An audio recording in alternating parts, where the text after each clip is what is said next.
जय हिंद। स्वागत है आप सभी का। आज हम लोग बात करने वाले हैं यहां पर राजस्थान के बारे में। राजस्थान सीटी की जो परीक्षा होने वाली है वहां पर आपके जीके जीएस पर एक बहुत ही महत्वपूर्ण सेगमेंट होता है जिसका नाम है स्टैटिक जीके।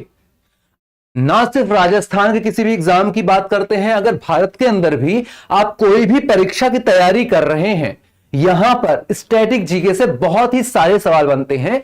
यहां तक कि जो करंट अफेयर भी आता है, हमारे आसपास जो भी घटनाक्रम होता है वहां से भी जो सवाल बनते हैं वो भी कहीं ना कहीं स्टैटिक जीके से रिलेट होते हैं। या तो जो करंट अफेयर में चर्चा के विषय हैं वहां पर सवाल स्टैटिक जीके से पूछ लिया जाता है। मतलब करंट अफेयर और स्टैटिक भी साथ साथ गाड़ी के चलने वाले दो पहिए हो जाते हैं।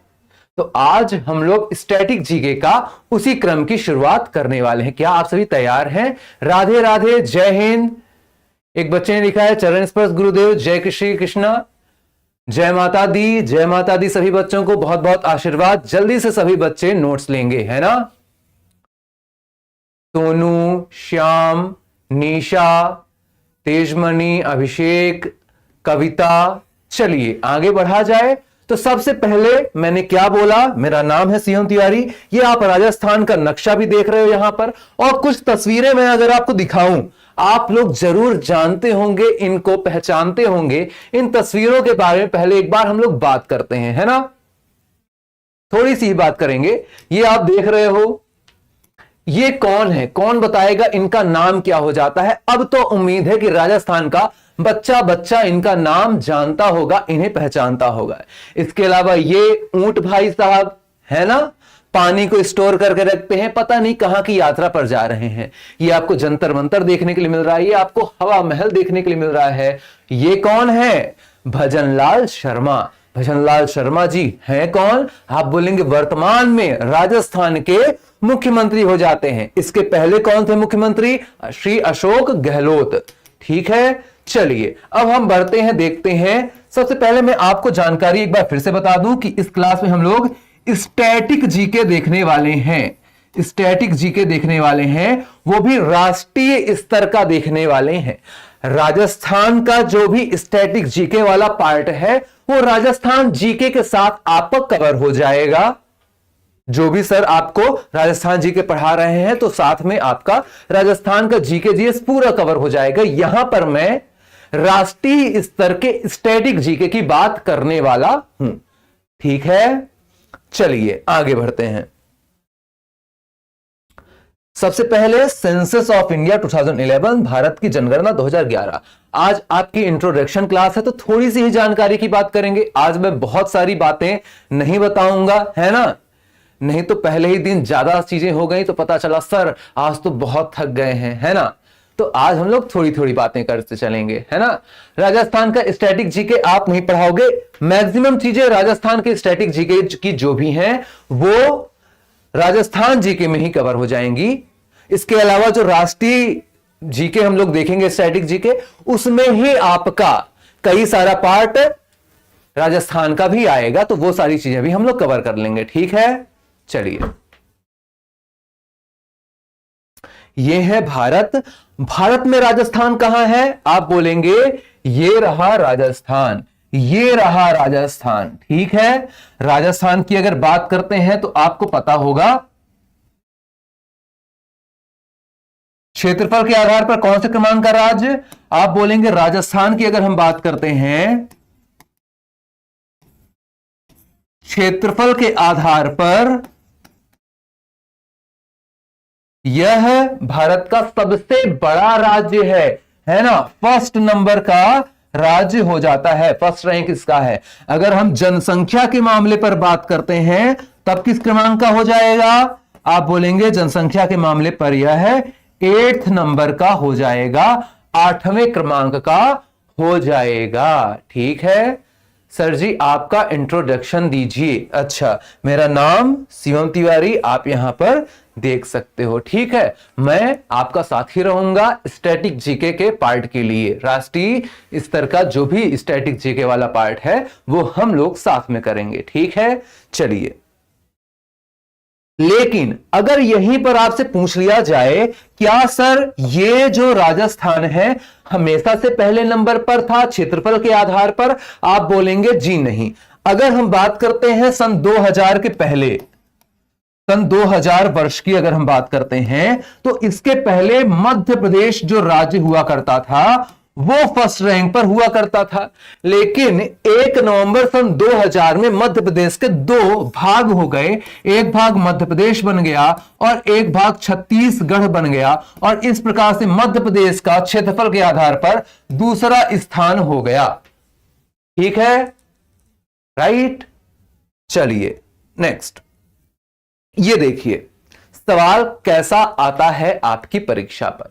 भारत में प्रत्येक कितने वर्ष में नियमित रूप से जनगणना की जाती है? Census is conducted regularly in India every how many years? 5 साल, 10 साल, 12 या 15? यह भी सीजीएल पर, एमटीएस पर और भी कई सारी परीक्षाओं पर आया हुआ सवाल है। यहां पर जो ही मुझे ईयर मिले हैं वही मैं आपके सामने लेकर आया हूं। रीना जी ने लिखा है सर क्या इससे एसएससी क्लियर हो जाएगा? बिल्कुल, एसएससी आप कोई भी परीक्षाओं पर आ रहा है अगर राष्ट्रीय अंतरराष्ट्रीय का स्टैटिक जीके, तो आपके लिए बहुत ही ज्यादा महत्वपूर्ण रहेगा।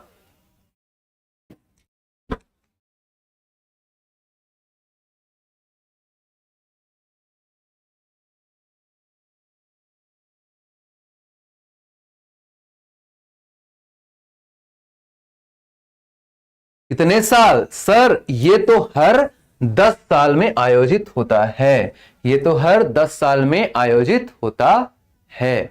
ठीक है, चलिए सर क्या आप सिर्फ क्वेश्चन आंसर कराओगे, थ्योरी नहीं कराओगे? ऐसा भी तो हो सकता है कि sir same to same language में सवाल ना पूछा जाए, लैंग्वेज बदल दी जाए, तब हम कैसे करेंगे? तो इसके लिए स्टैटिक जीके पढ़ाना जरूरी है ना एकता, अभिषेक, केजीएस यूजर, प्रकाश, श्याम, सीमा, निशा, है ना? तो आइए हम लोग स्टैटिक जीके में थोड़ा थ्योरी पोर्शन पर जाते हैं, ताकि अगर एग्जामिनर आपको घुमाने फिराने की कोशिश करे तो आप घूमिए फिरिए नहीं, है ना? ये देखिए ये कौन भाई साहब हैं? आपने एक मूवी जरूर देखी होगी मालामाल वीकली नाम की। मालामाल वीकली पर भी एक व्यक्ति रहते हैं और उनको कार्य दिया जाता है कि आपको घर घर जाना है, लोगों से जनगणना करनी है ना? जनगणना कार्य उनको दिया जाता है। 1947 से पहले भी राजस्थान इतना ही बड़ा था क्या? देखिए हमें पढ़ना है 1956 के बाद का, 1956, क्योंकि 1956 में बना था फजल अली आयोग, और फजल अली आयोग की अनुशंसा के आधार पर बहुत सारे राज्यों का गठन होता है ना?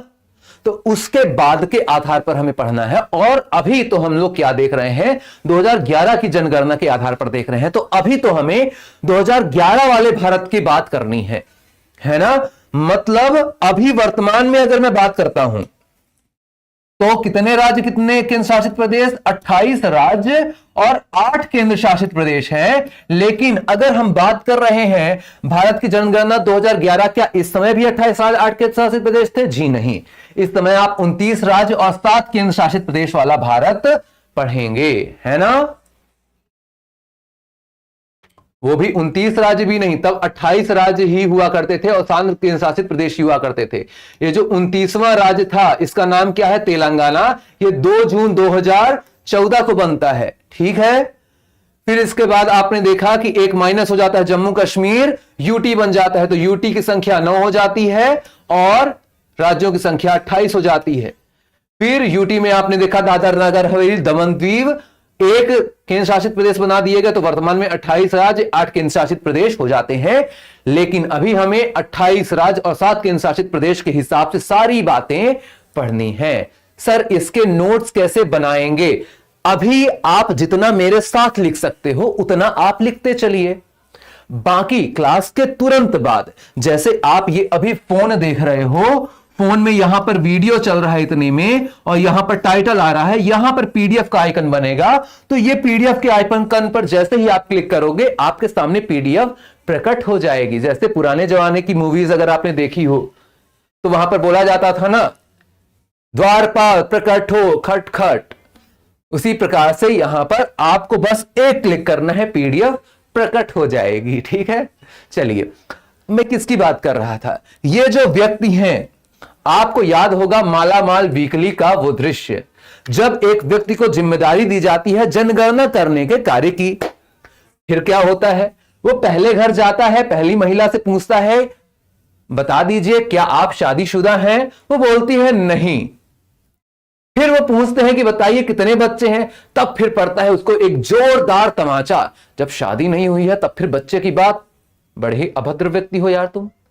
ठीक है, फिर उसको दोबारा से ट्रेनिंग दी जाती है, दोबारा से वो दूसरे घर पर जाता है, अब दोबारा से वो सवाल पूछता है कि बता दीजिए आपके कितने बच्चे हैं, तो बोलती हैं 4। ठीक है, अब दोबारा से वो सवाल पूछता है कि बताइए आपकी शादी हुई है, फिर उसको एक जोरदार तमाचा पड़ता है कि अगर किसी के पहले से पुत्र या पुत्री हैं, तब फिर उससे दोबारा ये सवाल पूछना नहीं है कि आपकी शादी हुई है या नहीं हुई है। तो ये दृश्य मैं आपको याद इसलिए करवा रहा हूं क्योंकि आप कोरिलेट कर पाए कि सर घर घर जाया जाता है, पूछा जाता है कि बताइए आपके घर में कितने सदस्य हैं, कौन रहता है, कहां रहता है, पढ़े लिखे हैं, कितने पढ़े लिखे हैं, ये सारी बातें कुल मिलाकर ये करने का कार्य कर रहे हैं। बोलो हाँ, याद आई, जबरदस्त। अब देखिए ये तस्वीर पर मैं कुछ बातें बताता हूं आपको, है ना। हम लोग तस्वीरों के माध्यम से भी चीजें देखते हैं, ताकि मान लीजिए आपके सामने किसी ने बोला क किरण, तो आपके दिमाग पर तस्वीर आएगी किसकी, शाहरुख खान की। आपके सामने अगर किसी ने बोला खामोश, तो आपके सामने तस्वीर आएगी, दिमाग पर तस्वीर आएगी किसकी, आप बोलेंगे शत्रुघ्न सिन्हा। आपके सामने अगर किसी ने बोला कौन बनेगा करोड़पति, तो आपके दिमाग पर तस्वीर बनेगी अमिताभ बच्चन साहब की। उसी प्रकार से अगर मैं आपके सामने नाम लूंगा सी चंद्रमौली साहब का, तो इनकी तस्वीर आनी चाहिए आपके दिमाग पर। अगर मैं नाम लूंगा प्रतिभा देवी सिंह पाटिल जी का, तो आप इनकी तस्वीर आपके दिमाग पर आनी चाहिए। ठीक है, बढ़िया। चलिए, तो यहां पर इनकी तस्वीर है क्यों सर, समझ में नहीं आया। देखिए बात हम कर रहे हैं 2011 की जनगणना की।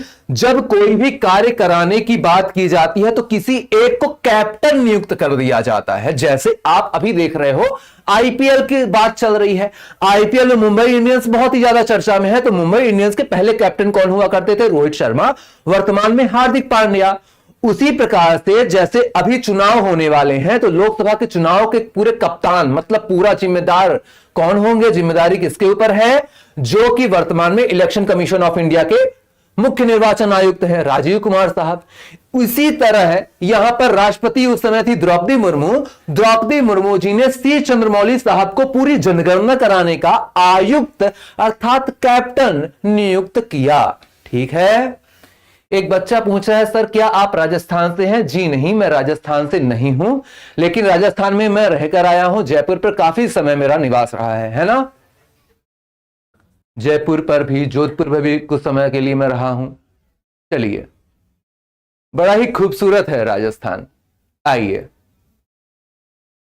तो ये है प्रतिभा देवी सिंह पाटिल, भारत की पहली महिला राष्ट्रपति, और इन्होंने सी चंद्रमौली, राजा मौली साहब की बात नहीं कर रहा हूं सर। राजा मौली साहब के बारे में तो हमने सुना है, वही राजा मौली साहब जिन्होंने बाहुबली RRR मूवी बनाई थी। क्या ये उन्हीं के भाई हैं, पड़ोसी हैं, रिश्तेदार हैं, मुझे पता नहीं है, लेकिन बस इनका नाम आपको याद रखना है। अब देखिए क्या क्या बातें यहां पर इस पेज पर हमें याद रखनी है।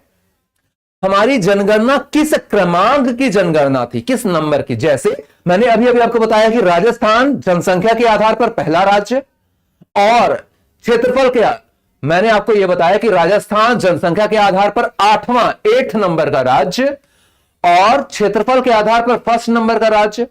उसी प्रकार से अगर मैं बोलूं कि जो ये जनगणना थी 2011 वाली, किस क्रमांक की जनगणना थी, किस नंबर की जनगणना थी, उत्तर क्या होगा सर। यहां पर तो 2 प्रकार से आधार हो जाते हैं, है ना। जैसे यहां पर हम लोगों ने आधार देखा, क्षेत्रफल के आधार पर पहला, जनसंख्या के आधार पर 8वां। उसी प्रकार से अगर शुरुआत से हम बात करते हैं तो जनसंख्या 15वां 15th नंबर की हो जाती है। लेकिन अगर हम आजादी के बाद से बात करते हैं किस क्रमांक की जनगणना, आप बोलेंगे हम 7 हैं, साथ साथ है नहीं, हम साथ साथ है ना। सात मतलब सात सर कई जगह कई चीजों का नंबर हो जाता है सात। महेंद्र सिंह धोनी के बारे में आपने सुना होगा, उस महेंद्र सिंह धोनी की जर्सी के पीछे क्या लिखा रहता है? धोनी नंबर 7। हमारी पूरी प्यारी पृथ्वी पर कंटिनेंट महाद्वीप कितने? 7। सप्तऋषि में तारे कितने? 7। इंद्रधनुष में रंग कितने? 7। एक सप्ताह में दिन कितने? 7, है ना। 7 कितना अच्छा नंबर है, और वही नंबर यहां पर आपको दिखा देखने के लिए मिल रहा है। जैसे आपने सुना होगा माउंटेन ड्यू, डर के आगे जीत है। ठंडा मतलब कोका कोला। 2 मिनट में बनने वाली मैगी। 2 मिनट में बने ना बने पता नहीं, लेकिन यहां पर जिस प्रकार से मोटो किसी भी चीज का, टैग लाइन जिस प्रकार से किसी भी चीज की, स्लोगन जिस प्रकार से किसी भी चीज का, उसी प्रकार से 2011 वाली जनगणना का भी एक स्लोगन, एक मोटो दिया गया। वो क्या है? हमारी जनगणना हमारा भविष्य, our census our future. Our census मतलब ये 3 है, आवर फ्यूचर मतलब ये 6 है। Alphabet number 3, alphabet number 6, OCOF। ऐसा नहीं करना है sir, our future our census भी तो कर सकते हैं। नहीं, ऐसा बिल्कुल नहीं चलेगा। क्यों नहीं चलेगा? अभी मैं सवालों के माध्यम से आपको बताऊंगा, ठीक है। और यकीन मानिएगा, आप एक बार ध्यान से बढ़िया तरीके से सब्जेक्ट पढ़िए, ठीक है। ऐसा नहीं करना है कि सर सिर्फ हम राजस्थान के एग्जाम्स के लिए पढ़ रहे हैं, जी नहीं। सिर्फ हम एसएससी के एग्जाम के लिए पढ़ रहे हैं, जी नहीं। आप अभी सब्जेक्ट पर ध्यान दीजिए। स्टैटिक मतलब स्टैटिक। एक बार आपने शानदार रूप से पूरा सिलेबस पढ़ा, फिर आप चाहे एसएससी के एग्जाम की तैयारी कर रहे हो, चाहे एमपीपीएससी की तैयारी कर रहे हो, चाहे राजस्थान पीएससी की तैयारी कर रहे हो, चाहे आप बिहार पीएससी की तैयारी कर रहे हो, चाहे आप एएफ कैट की तैयारी कर रहे हो, चाहे आप सीडीएस की तैयारी कर रहे हो, कांस्टेबल की तैयारी कर रहे हो, सीयूईटी की तैयारी कर रहे हो, कोई भी भारत के अंदर की परीक्षा की तैयारी कर रहे हो, एक बार आपको सब्जेक्ट अच्छे से पढ़ना है, फिर आप कोई भी एग्जाम दीजिए। यकीन ना आए तो प्रीवियस ईयर क्वेश्चन पेपर हर एग्जाम का आप उठाकर देख लीजिएगा, ठीक है। चलिए आगे बात करते हैं।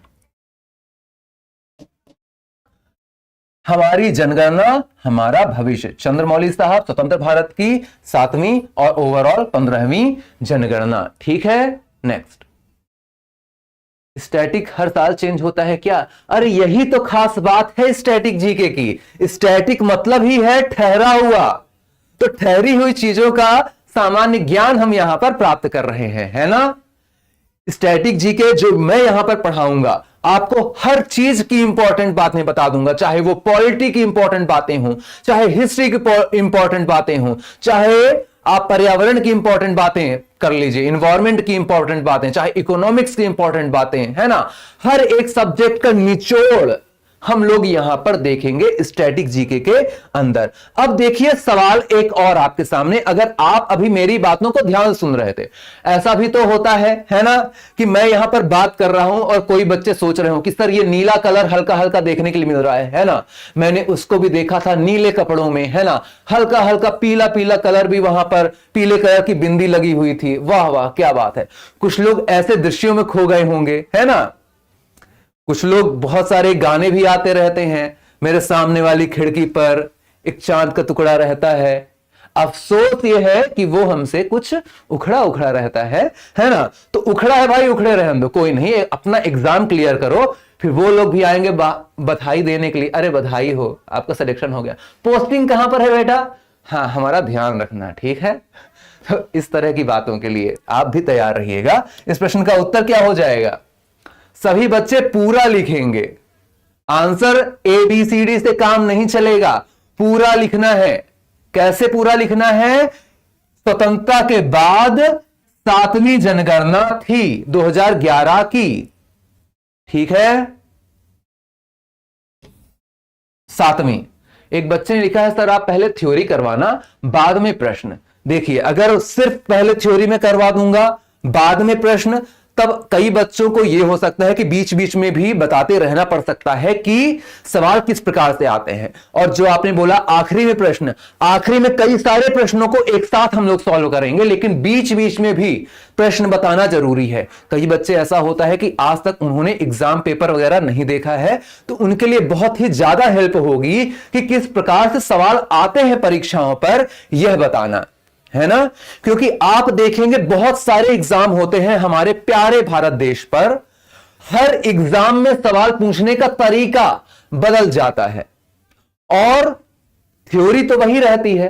तो तरीका भी हम लोग देखेंगे, थ्योरी भी हम लोग देखेंगे और यहां पर हम लोग सारी बातें करेंगे, ठीक है। चलिए, स्वतंत्रता के बाद 7वीं जनगणना, बिल्कुल बढ़िया।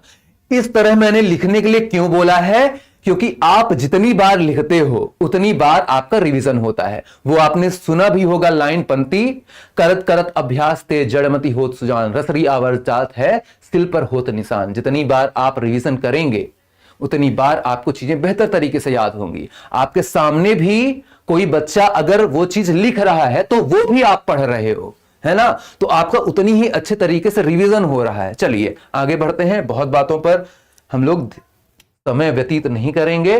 हम लोगों ने क्या बोला, 7वीं जनगणना किसके बाद, स्वतंत्रता के बाद। लेकिन अगर ओवरऑल पूछी जाती किस क्रमांक की, आप बोलते सर 15वीं, है ना। यह शुरुआत से कितनी, 15वीं, ठीक है, बढ़िया। चलिए सर एग्जाम नहीं पास हो रहा है, राजपाल जी ने लिखा है, राजपाल जी ने लिखा है। देखिए हर चीज को समय लगता है ना, और जब लक्ष्य बड़ा हो तो उसको प्राप्त करने में समय और ज्यादा लगता है। जितना बड़ा लक्ष्य होगा समय उतना ही लगेगा और जीत भी उतनी ही शानदार होगी, है ना। चलिए, भारत की जनगणना 2011 का नारा कौन सा था? What was the slogan of Census of India 2011? अब बताइए यहां पर क्या बात है। Our future, our census, our India, our census, our census, our future, our census, our population। अब बताइए, याद आया? मैंने आप सभी को बताया था। बहुत बढ़िया, हर्ष ने लिखा है सी होगा, ठीक है, सी मान लेते हैं। और भी राजपाल जी ने लिखा है सी होगा। हमारी जनगणना हमारा भविष्य, एकता ने लिखा है, बहुत बढ़िया। केजीएस यूजर ने भी सी लिखा है। प्रियंका, जय, अंतिमा, निशा, स्मार्ट बन्ना, सोनू, श्याम, शिवनाथ, आरजू, ज्ञानेंद्र, कविता, बहुत बढ़िया, दिल खुश कर दिया आप सभी बच्चों ने। रामकेश ने भी बहुत बढ़िया उत्तर लिखा है, हमारी जनगणना हमारा भविष्य। आप देखिए ये आया हुआ सवाल है परीक्षा पर, मैं अपने हिसाब से नहीं सवाल बनाया हूं, आए हुए सवाल हैं। अब देखिए, आवर फ्यूचर आवर सेंसेस, मैंने बोला था ना आगे का पीछे, पीछे का आगे नहीं होना चाहिए, OCOF ही होना चाहिए। OF OC अगर आप कर देते, आवर फ्यूचर आवर सेंसस कर देते तो गलत हो जाता, है ना। तो बहुत बढ़िया तरीके से हम लोगों ने देखा, कंफ्यूजन नहीं होना चाहिए, बढ़िया तरीके से। आइए नेक्स्ट, भारत में पहली जनगणना किस वर्ष में हुई थी, यह भी आया हुआ सवाल है। अब देखिए किसी भी परीक्षा पर आया हुआ सवाल है, हमें अब एग्जाम ईयर से मतलब नहीं है, हमें तो बस इतना पता है कि आया हुआ सवाल है। अब देखिए, मान लीजिए आप एमपी का कोई एग्जाम देकर आए हो, है ना, अब आप राजस्थान एग्जाम की तैयारी कर रहे हो, तो क्या करेगा एग्जामिनर, वो थोड़े से क्वेश्चन एमपी वाले उठाएगा, थोड़े से ओडिशा वाले उठाएगा। नया क्वेश्चन बनाने में कोई मेहनत करता है क्या? नए क्वेश्चन लाएं कहां से? अकबर जी दोबारा से आकर लड़ाई थोड़ी करेंगे, नहीं। क्या अब हम दोबारा से पृथ्वी को घुमा फिरा के बनाएंगे ताकि हम दोबारा से जियोग्राफी बना सकें? जी नहीं, थ्योरी वही है तो सवाल भी उसी प्रकार के आएंगे। कुछ कुछ सवाल आपको नए मिलते रहेंगे, एक दूसरी परीक्षाओं से सवाल उठा लिए जाते हैं, और इसीलिए PYQs, प्रीवियस ईयर क्वेश्चन, सबसे ज्यादा महत्वपूर्ण होते हैं। भारत में पहली जनगणना किस वर्ष हुई थी, सवाल यहां पर यह है। तो पहले थ्योरी की बात करते हैं। आइए, आप को कुछ लोगों से मैं परिचित करवाता हूं। उम्मीद है कि इतिहास में भी आप लोगों ने इनका नाम जरूर सुना होगा। तस्वीरों से भले आपने मुलाकात नहीं की होगी इतिहास में, लेकिन आपके सीएम सर हैं तो आपकी मुलाकात भी करवाएंगे। अब आपने एक दबंग मूवी पर एक डायलॉग सुना होगा, भैया जी स्माइल, है ना? तो इनको बोलने की जरूरत है, भैया जी स्माइल। देखिए कितने उदास लग रहे हैं, है ना? इनका भी लगता है वो जो सामने वाली खिड़की है उसका दरवाजा बहुत दिनों से नहीं खुला है, कितने ज्यादा उदास लग रहे हैं। अरे भाई मुस्कुराइए, आप राजस्थान जीके पढ़ रहे हैं, है ना? राजस्थान की परीक्षाओं के लिए स्टैटिक जीके पढ़ रहे हैं, थोड़ा मुस्कुराइए। नहीं मुस्कुरा रहे हैं, चलो इनको हम लोग अपनी तरफ से थोड़ा सा स्माइल करवा देते हैं। देखो लग रहे हैं ना स्माइल कर रहे हैं? नहीं लग रहे हैं? मान लो आपने भी बहुत मैथ पढ़ी होगी, मैथ में तो होता ही है लेट्स अज्यूम, है ना, लेट्स सपोज। तो मान लेते हैं हम यहां पर कि ये मुस्कुरा रहे हैं। किस बात में मुस्कुरा रहे हैं? क्योंकि आप बोलोगे सर इन्होंने भारत की पहली जनगणना करवा दी इसलिए मुस्कुरा रहे हैं। सर ये बात बताइए एक बच्चे ने कहा सर चांद रूठ गया होगा। बिल्कुल, मेरे सामने वाली खिड़की पर एक चांद का टुकड़ा रहता है, अफसोस यह है कि वो हमसे कुछ उखड़ा उखड़ा रहता है। देखो चांद रूठ गया तो ये मुस्कुरा रहे हैं। अरे भैया दूसरा चांद आ जाएगा, एक बार एग्जाम तो निकाल लो, जगह जगह के चांद आएंगे। और जैसे आज की तारीख की अगर बात करते हैं तो तारीख कौन सी है? 8 अप्रैल है। और आपको पता ही है आज क्या है? आज सोमवती अमावस्या भी है। और अमावस्या के दिन क्या होता है? आप बोलते हो सर अमावस्या के दिन सूर्य ग्रहण भी होता है ना? और ये सूर्य ग्रहण भी बहुत बड़ा है ना? 50 साल के बाद लगभग इतना बड़ा सूर्य ग्रहण होने जा रहा है। ठीक है, सूर्य ग्रहण कब होता है? जब पृथ्वी सूर्य के बीच में चंदा मामा आ जाते हैं, है ना? तो इनको कोई बताओ चंद्रमा यही है। बस एक बार एग्जाम निकाल लो। अभी तुमसे उखड़ा इसलिए हुआ है क्योंकि तुमने एग्जाम नहीं निकाला हुआ है, पैसे नहीं कमा रहे हो, अपने पैरों पर खड़े नहीं हो, है ना? इसलिए अभी चांद रूठा हुआ है। जल्दी से सिलेक्शन ले लीजिए। आपके मम्मी पापा को भी आपके ऊपर बहुत ही गर्व होगा। आप जिस स्थान पर रह रहे हो उस स्थान को भी आपके नाम से जाना जाने लगेगा कि ये देखिए अरे यहीं का हमारे पड़ोस का एक लल्ला रहता था, पढ़ने में बड़ा ही पहले कमजोर था, लेकिन हमें पता था कि एग्जाम ये जरूर निकालेगा, हमें इसके चेहरे से दिखता था। हाँ भैया आप ही तो भविष्यवाणी करते हो। चलिए कोई दिक्कत नहीं, रिश्तेदारों की बात है, पड़ोसियों की बात है, चलता रहता है। हम लोगों ने यहां क्या बात की? ये भाई साहब मुस्कुरा रहे थे, कुछ ज्यादा ही मन मन में मुस्कुरा रहे थे क्योंकि पहली जनगणना इन्होंने करवा दी। इसके बाद भारत की पहली नियमित जनगणना, आधिकारिक जनगणना। सर नियमित आधिकारिक क्यों? ये वाली जनगणना एक ट्रायल था। ट्रायल बॉल होती है ना, प्रैक्टिस मैच, ये प्रैक्टिस मैच था, पायलट प्रोजेक्ट। फिर इसमें जितनी रियासतें वगैरह छूट गई थी तो कुछ रियासतें इसमें भी छूटी, लेकिन यहां से एक चीज फिक्स कर दी गई कि अब हर 10 साल में जनसंख्या होगी। और इसी कारण आप याद करिए, आप दशकीय वृद्धि दर पढ़ते हो, दशकीय वृद्धि दर पढ़ते हो, डेकेडल ग्रोथ रेट पढ़ते हो, है ना? क्या आपने पंचवर्षीय वृद्धि पढ़ी है? वो तो आपने CISI में पढ़ी होगी, चक्रवृद्धि ब्याज, साधारण ब्याज वाले चैप्टर में पढ़ी होगी, जनसंख्या वाले चैप्टर में नहीं। इकोनॉमिक्स में आपने 5 ईयर प्लान जरूर पढ़ा होगा, है ना? लेकिन यहां पर आप दशकीय वृद्धि पढ़ोगे क्योंकि जनगणना हर 10 साल में होती है, ऐसा निर्धारित किया गया था 1881 के बाद से ही। तो 1872 वाली जनगणना इनके समय में लॉर्ड मेयो, और ये दाढ़ी वाले बाबा लॉर्ड रिपन, इनके शासनकाल में पहली नियमित या आधिकारिक जनगणना शुरू हुई थी। ठीक है, अब सर ये बता दीजिए, मुझे बड़ा ही ज्यादा कंफ्यूजन है कि ठीक है जनगणना होती क्यों है? जनगणना होती है, अच्छी बात है, लेकिन होती क्यों है? क्यों इतना जरूरी होता है जनगणना करवाना? अब मानिए आप जब छोटे बच्चे थे, जब बड़ी शरारत करते थे, आपका हुआ बर्थडे, आपने अपनी मम्मी को बोला कि मम्मी मेरा दोस्त आएगा।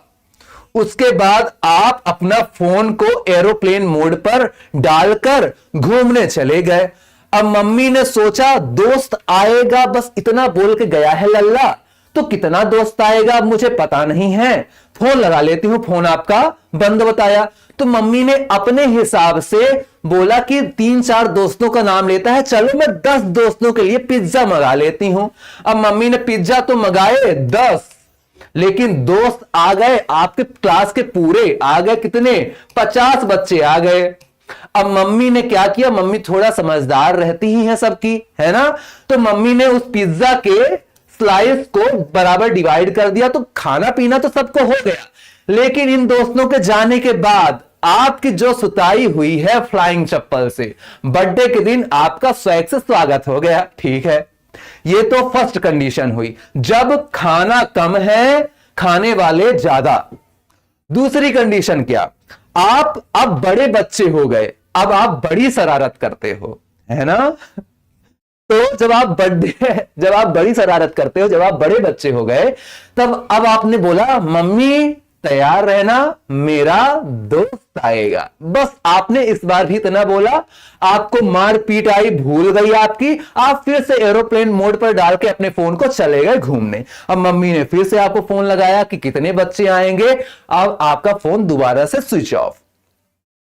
अब मम्मी ने फिर से 50 बच्चों के लिए यहां पर प्रबंध कर लिया। पिछली बार 50 बच्चे आए थे, है ना, लेकिन इस बार आप सिर्फ अपने एक दोस्त को लेकर गए। समझ रहे हो ना किसको, वही सामने वाली खिड़की पर जो चांद का टुकड़ा रहता है, सिर्फ एक दोस्त को लेकर गए। अब मम्मी ने उनके सामने तो कुछ नहीं बोला कि चलो किसी और के सामने मारना पीटना अच्छी बात नहीं, लेकिन 49 लोगों का खाना बेकार गया। अब उनके जाने के बाद फिर से आपको बर्थडे गिफ्ट मिला, है ना, फ्लाइंग चप्पल या गरम गरम बेलन, चिमटा, कुछ भी हो सकता है, वो आपकी मम्मी की इच्छा पर डिपेंड करता है ना। मैं यहां पर क्या बोलने वाला हूं, अब आप मेरी बातों को, जितना भी मैंने मजाक किया है, अब उसको सीरियस कंटेक्स्ट में समझिएगा। मान लीजिए कोई योजना सरकार ले आ रही है और वो योजना महिलाओं के लिए है, लेकिन अगर सरकार को यही नहीं पता है कि भारत में महिलाओं की संख्या कितनी है, तो यही स्थिति होगी। कभी हम पैसा बहुत कम एलोकेट करेंगे, ज्यादा लोगों के लिए है तो सभी को योजना मिल नहीं पाएगी। कभी हम लोग बहुत ही ज्यादा योजना के लिए धन एलोकेट कर लेंगे, लेकिन वो धन बहुत ही ज्यादा बर्बाद जाएगा। क्यों? क्योंकि जनसंख्या बहुत कम है। इसी प्रकार से महिलाओं के लिए हो गया, SC ST के लिए हो गया, इसी प्रकार से OBC वर्ग के लिए हो गया, गांव में रहने वालों के लिए हो गया, है ना। आप देखते हो अलग अलग कैटेगरीज पर अलग अलग प्रकार से जनगणनाएं की जाती हैं। इसका यही उद्देश्य है ताकि हमें पता रहे कहां कौन किस उम्र का कितना पढ़ा लिखा व्यक्ति रहता है, ताकि उसके हिसाब से कोई भी योजना प्लानिंग आदि की जा सके। ठीक है, अब मान लीजिए कोई एक्स प्लेस है, यहां पर सिर्फ और सिर्फ पुरुष ही रहते हैं, महिलाओं की जनसंख्या बहुत कम है, और ऐसी जगह पर हम लोगों ने बहुत ही बड़ी महिलाओं की स्कीम ले आ दी, तो क्या होगा? कुछ नहीं होगा। यहां पर महिलाएं हैं ही नहीं फायदा लेने के लिए, है ना। तो इसीलिए जनसंख्या काफी महत्वपूर्ण रहती है कि लाभार्थियों की संख्या और उस हिसाब से एलोकेशन आदि पता किया जा सके। ठीक है, क्लियर। कितने सालों में होती है जनसंख्या? हर 10 साल में होती है।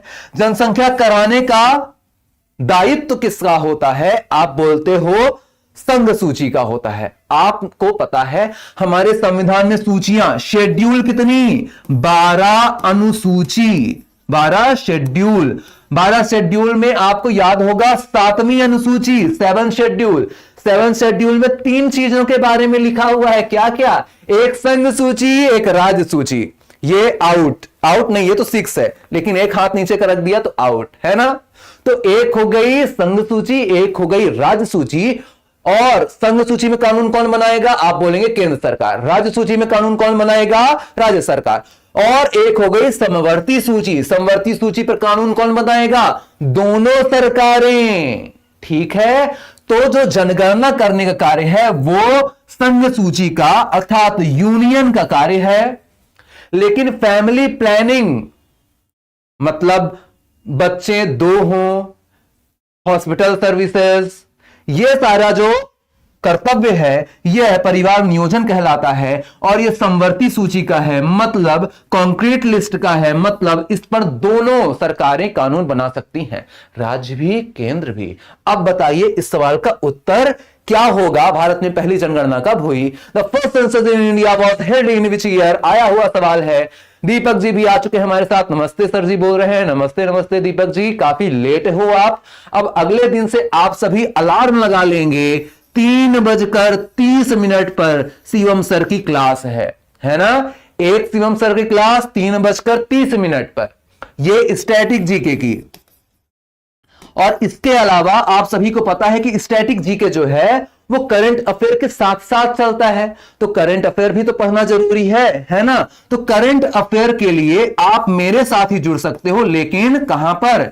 एसएससी खान ग्लोबल स्टडीज के यूट्यूब चैनल पर। ठीक है, तो यहां पर सुबह 8 बजे मॉर्निंग एट 8 AM हम लोग करंट अफेयर भी देखते हैं, रोज देखते हैं। रोज के बाद साप्ताहिक भी देखते हैं, साप्ताहिक के बाद मासिक भी देखते हैं। मतलब कोई एक भी चीज आपके एग्जाम से बाहर जाने का कोई चांस नहीं। इस प्रश्न का उत्तर क्या? 1872। सर ये तो कितना आसान है। अगर यहां पर विकल्प 1881 भी होता तब हमें थोड़ा कंफ्यूजन हो सकता था, लेकिन हम लोग तो पढ़ लिए हैं पहले से भी, तो ये कंफ्यूजन भी नहीं होता। चलो confusion bye bye, good night confusion, आप बाहर जाओ। स्वतंत्र भारत की पहली जनगणना किस वर्ष में आयोजित होती है? The first census of independent India was conducted in which year? 1956, 1953, 1951, 1948। उत्तर क्या होगा इस सवाल का? जल्दी सभी बच्चे फिर से बताएंगे क्या होने वाला है इस सवाल का उत्तर। एकता जी ने बहुत बढ़िया से पूरी पंक्ति लिखी है। भारत की पहली जनगणना 1872 1872 में हुई थी।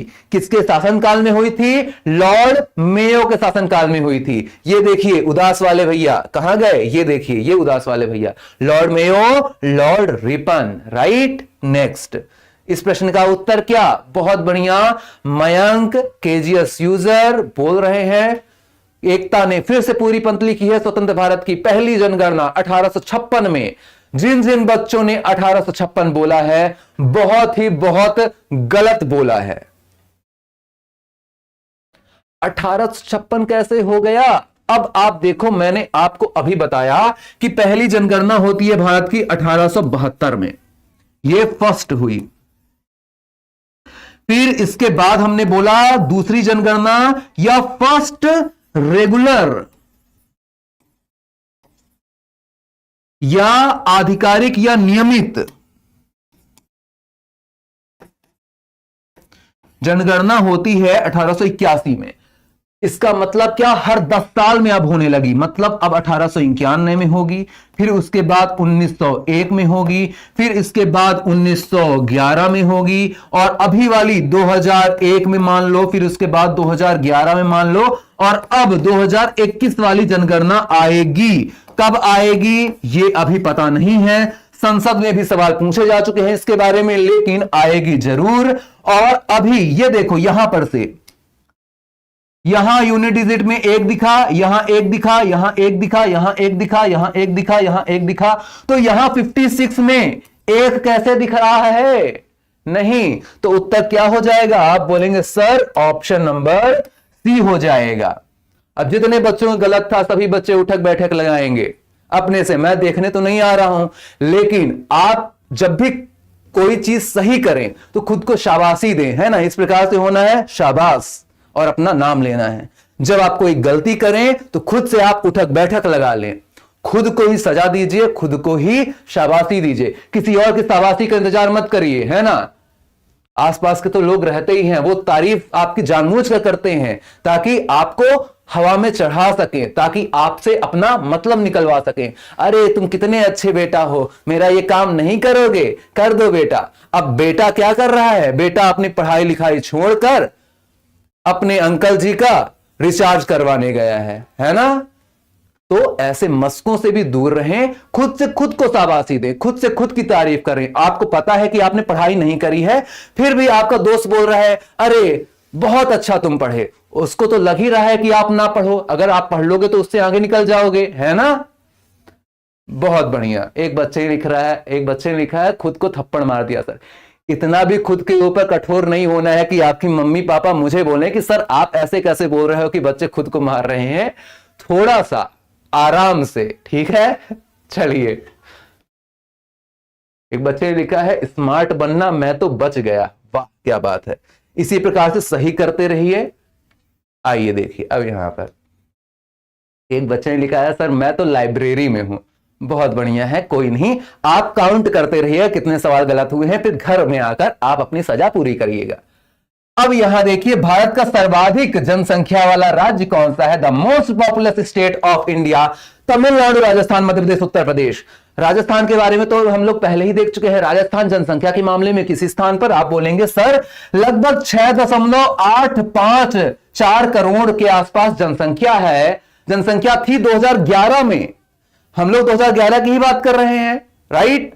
तो लगभग 6.86 करोड़ के आसपास जनसंख्या राजस्थान की थी। लेकिन अभी हम राजस्थान के बारे में नहीं पढ़ रहे हैं, तो कोई बात नहीं। आप बोलिएगा सर भारत में सर्वाधिक जनसंख्या कहां की है, यह हमें बताना है। सर एक बार पहले पूरा टॉपिक पढ़ा दीजिए, पहले पूरी थ्योरी पढ़ा दीजिए जनसंख्या वाली, फिर हम लोग आंसर देंगे। ठीक है, चलिए आइए।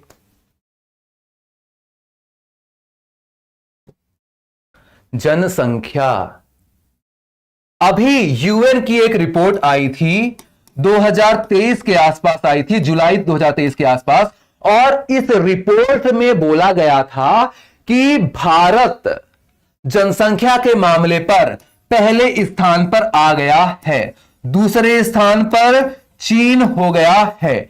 लेकिन अभी हम लोग ये उत्तर नहीं मानेंगे। क्यों? क्योंकि भारत सरकार की अभी आधिकारिक जनगणना नहीं हुई है। अभी आधिकारिक रूप से भारत ने नहीं बोला है कि हम चीन को पीछे छोड़ दिए हैं। किस चीज में? जनसंख्या के मामले पर। लेकिन अगर ऐसा आए कि यूएन की रिपोर्ट के हिसाब से भारत जनसंख्या में किस मामले पर है, किस स्थान पर है, आप बोलिएगा फर्स्ट। लेकिन यह अच्छी बात में फर्स्ट नहीं है। जनसंख्या बहुत ही ज्यादा चीजों की एक कारण होता है। चाहे आप बेरोजगारी देख लें, चाहे आप कुपोषण देख लें, इन सब का एक बहुत ही बड़ा कारण है इतनी बड़ी जनसंख्या होना, है ना। चलिए इसके बारे में कभी और बात की जाएगी। अभी आप इधर देखिए कितनी थी 2011 की जनगणना के हिसाब से? 121 करोड़। सीधे आप ऐसे भी कर सकते हो, 11 की जनगणना की बात की जा रही है, 11 का स्क्वायर कर दिया, कितना आया? 121 आया। कितना आया? 121 आया। 121 करोड़ लोग ही हुआ करते थे 2011 के समय की बात हम कर रहे हैं, है ना। इस बैच में राजस्थान जीके के नोट्स की पीडीएफ देंगे या खुद बनाने होंगे? राजस्थान जीके की पीडीएफ राजस्थान वाले प्लेलिस्ट पर आपको मिलेगी। देखिए जो भी क्लास है, मान लीजिए क्लास इस प्रकार से चल रही है, यहां पर आपने वीडियो देखा, यहां पर वीडियो चल रहा है, यहां पर टाइटल, यहां पर आपको पीडीएफ का आइकन मिलेगा क्लास खत्म होने के बाद। इस पर क्लिक करिएगा, पीडीएफ आपके सामने आ जाएगी। कोई भी क्लास है, जो भी यहां पर क्लास में पढ़ाया जाएगा, आपको उसकी पीडीएफ मिल जाएगी। परेशान बिल्कुल नहीं होना है मुकेश जी, ठीक है। चलिए आगे बढ़ते हैं। तो यहां हमने किसकी बात की? यहां हमने बात की कुल जनसंख्या 121 करोड़। सर्वाधिक जनसंख्या कहां पर? बुलडोजर बाबा वाले प्रदेश, उत्तर प्रदेश। न्यूनतम जनसंख्या कहां पर? देखिए ऐसा होता है ना, हम लोगों को ऐसा लगता है कि अगर हमारे पास बहुत सारे पैसे आ गए तो सब लोग हमारे पास खींचे चले आएंगे। ऐसा होता नहीं है, ठीक है। ये देखिए उसी प्रकार से सिक्किम को भी लगा कि इसके पास अगर बहुत सारे पैसे आ जाएंगे तो इसके पास सभी लोग खींचे चले आएंगे। इसीलिए इसने अपना नाम सिक्किम नाम पर रख लिया। सिक्का, सिक्का होता है ना कॉइन, कॉइन पैसा। इसने सोचा कि मैं अपना नाम पैसे के नाम पर रख लेता हूं, सिक्किम रख लेता हूं, तो हर इंसान मेरे यहां आ जाएगा। लेकिन ये भाई साहब अकेले पड़ गए। भारत का सबसे कम जनसंख्या वाला स्थान सिक्किम, भारत का सबसे कम जनसंख्या वाला स्थान सिक्किम है ना। आपने वो चीज सुनी होगी, जिंदगी में हर चीज पैसा थोड़ी होता है ना। इस दुनिया में ऐसा थोड़ी होता है, जिंदगी में हर चीज पैसा थोड़ी होता है। तो ये देखिए, सिक्किम सबसे कम जनसंख्या वाला स्थान, दूसरे नंबर पर मिजोरम और तीसरे नंबर पर अरुणाचल प्रदेश। कुल मिलाकर ये नॉर्थ ईस्ट पूर्वोत्तर भारत वाले राज्य हैं जहां पर जनसंख्या सबसे कम है। सर्वाधिक जनसंख्या पहले नंबर पर उत्तर प्रदेश, दूसरे नंबर पर महाराष्ट्र, बिहार, फिर वेस्ट बंगाल। क्या क्या है एक बार मैं यहां पर लिखता हूं। पहले नंबर पर उत्तर प्रदेश, बुलडोजर बाबा वाला प्रदेश है ना। यहां के मुख्यमंत्री का नाम बाबा योगी आदित्यनाथ, और इनके नाम से एक बुक भी आई थी, शांतनु गुप्ता जी ने जो लिखी थी। नाम क्या था बुक का? अजय टू योगी आदित्यनाथ। कैसे एक सामान्य सा बच्चा जिसका नाम था अजय, इस कठोर जीवन के संघर्ष को लड़ता है और उस संघर्ष से ऊपर उठता है, ये सारी समस्याओं से ऊपर उठता है और इस दुनिया पर अपना नाम बनाता है। क्योंकि आपको भी पता है, ऊपर वाले ने तो हर एक इंसान को खास बनाया है, लेकिन दुनिया उसको खास तभी समझेगी जब कोई वो खास कार्य करेगा। और ऐसा ही खास कार्य किया यहां पर योगी आदित्यनाथ जी ने, और अब उन्हें बच्चा बच्चा योगी आदित्यनाथ जी के नाम से जानता है। योगी आदित्यनाथ जी भारत के जितने भी मुख्यमंत्री हैं, सभी मुख्यमंत्रियों में से सबसे ज्यादा लोकप्रिय मुख्यमंत्री हो जाते हैं। ट्विटर के हिसाब से सर्वाधिक फॉलोअर मुख्यमंत्रियों में उन्हीं के हैं, ठीक है। और यहां पर आप बोलते हो दूसरे नंबर पर कौन सा? आप बोलेंगे महाराष्ट्र। तीसरे नंबर पर बिहार, सबका प्यारा बिहार। और चौथे नंबर पर आप बोलोगे, हो जाएंगे वेस्ट बंगाल, पश्चिम बंगाल। पश्चिम बंगाल की मुख्यमंत्री का नाम ममता बनर्जी। उत्तर प्रदेश के मुख्यमंत्री का नाम बाबा योगी आदित्यनाथ।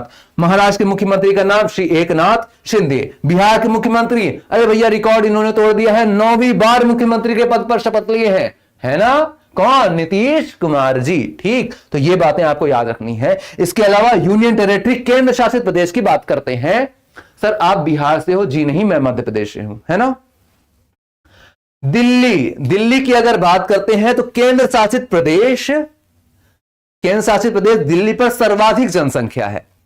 सबसे कम जनसंख्या, देखिए आपको दुनिया में बहुत ही कम लोग मिलेंगे जो कि अपने लक्ष्य को प्राप्त करेंगे। लक्ष्य को प्राप्त करने वाले सबसे कम और लक्षद्वीप में रहने वाले सबसे कम यूनियन टेरिटरी के हिसाब से, है ना। उत्तर प्रदेश में लगभग 20 करोड़ के आसपास थे उस समय, 19.9 के आसपास, कुल मिलाकर 20 करोड़ आप याद रख लीजिए। आपके राजस्थान में, है ना, हमारे प्यारे राजस्थान में कितने लोग थे? आप बोलेंगे 6.854, कुल मिलाकर आप याद रखेंगे 6.86 करोड़ लोग के आसपास हमारे राजस्थान में थे 2011 के हिसाब से, ठीक। आगे बढ़े। इस सवाल का उत्तर क्या है, कौन बताएगा? अभिषेक, मयंक, दीपक।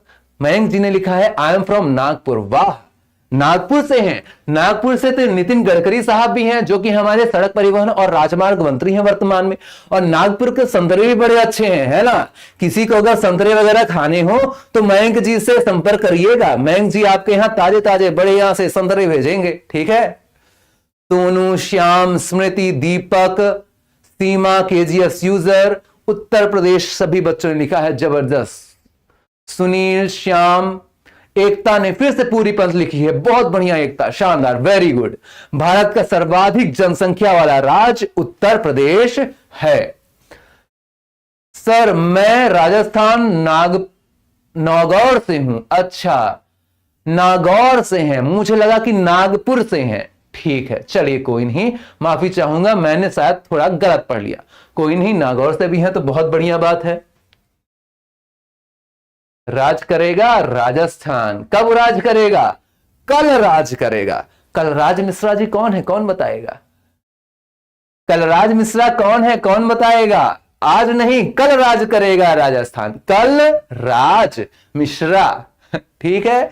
और इस प्रश्न का उत्तर आप बोलेंगे उत्तर प्रदेश हो जाता है सर्वाधिक जनसंख्या वाला राज्य। नेक्स्ट अगला सवाल देखिए, 2011 की जनगणना के अनुसार किस भारतीय राज्य की उत्तर प्रदेश के बाद जनसंख्या दूसरे स्थान पर है? देखिए, पहला वाला तो सबको याद रहता है, दूसरा वाला बताओ तो जाने। According to the census of 2011, which Indian state has second largest populous state after Uttar Pradesh?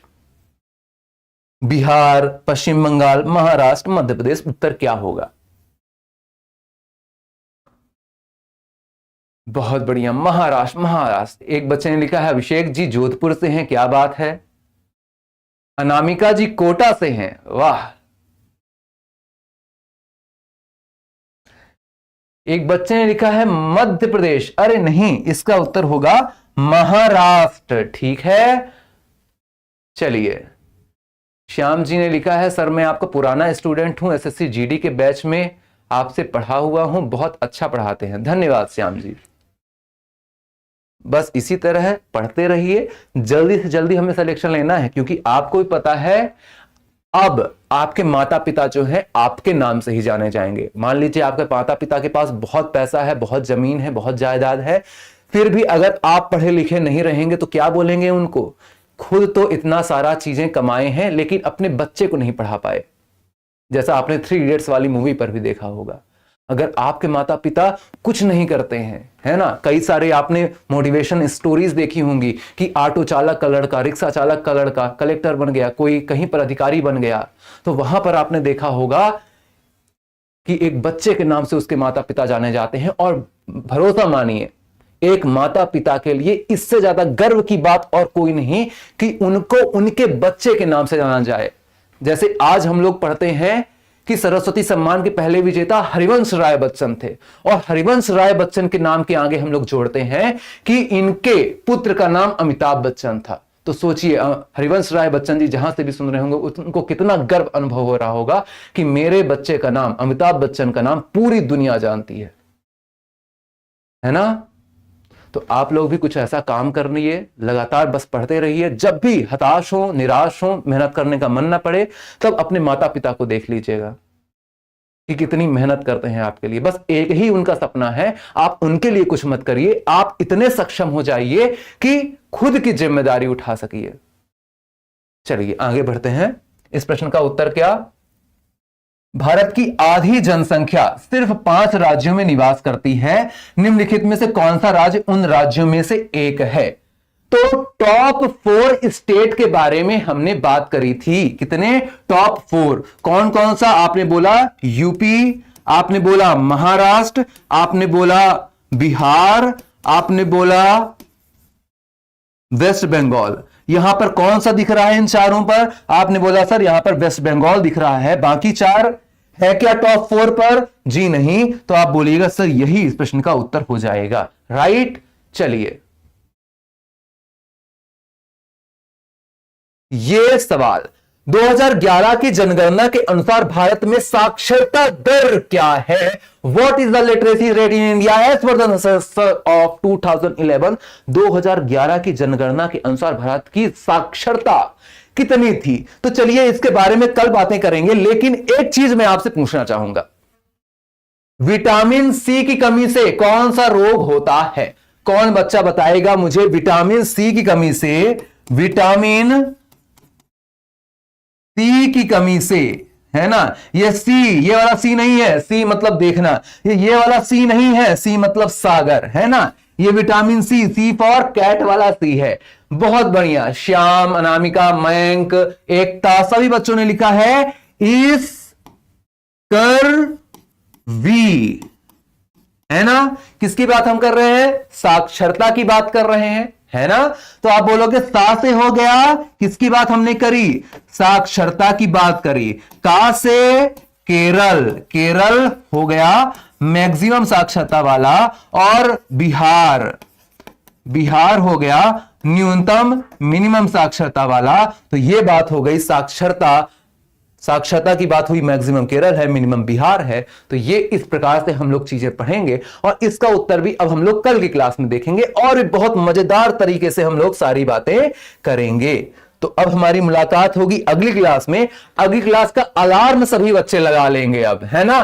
3:30 पर मुलाकात होगी आपकी शिवम सर के साथ और इसके अलावा मुलाकात होगी सुबह 8 बजे करंट अफेयर के सेशन पर। कौन से चैनल पर? SSC Khan global studies. ये 3 अक्षर आपको लिखने हैं, एसएससी और 3 अक्षर केजीएस। आपको सीधा एक चैनल मिलेगा, वहां पर सुबह 8 बजे आपके सीएम सर के साथ आपकी होगी मुलाकात करंट अफेयर के सेशन पर। तो स्वस्थ रहिएगा, पढ़ते रहिएगा, मम्मी पापा की बात माननी है और देश के लिए जो कुछ भी हो सके बढ़िया भला वो करने की लगातार कोशिश करते रहनी है। जय हिंद, जय भारत।